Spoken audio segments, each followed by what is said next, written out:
আসসালামু আলাইকুম, সবাই কেমন আছেন? আলহামদুলিল্লাহ, আমি আপনাদের দোয়ায় অনেক ভালো আছি। আজকে দুপুরে আমি রান্না করেছি ডাল ঝোল, ছোট আলু ভাজি আর ডিম ভাজা। আমার ছেলে ডিম ভাজা আর ডাল ঝোল আর ভাজি হলে মজা করে ভাত খায়। আর আপনারা তো জানেন ছোট বাচ্চা সহজে খেতে চায় না, তাই আমি ডাল ঝোল রান্না করেছি। আমার ছেলে ডাল ঝোললে একটু ভাত খায়। আর আমার ছেলে খুব দুষ্টু, সহজে ভাত খেতে চায় না, তাই আমার ছেলের লেগে আজকে আমি ডাল ঝোল আর ছোট আলু ভাজি করেছি আর ডিম ভাজেছি। আমার ছেলে ডিম ভাজা খায় না, ডাল ঝোল আর ভাজি দিয়ে আমার ছেলে ভাত খেয়েছে।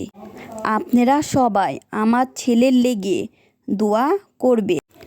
আর জীবনে সুখ দুঃখ নিয়ে সংসার। আর আমার জীবন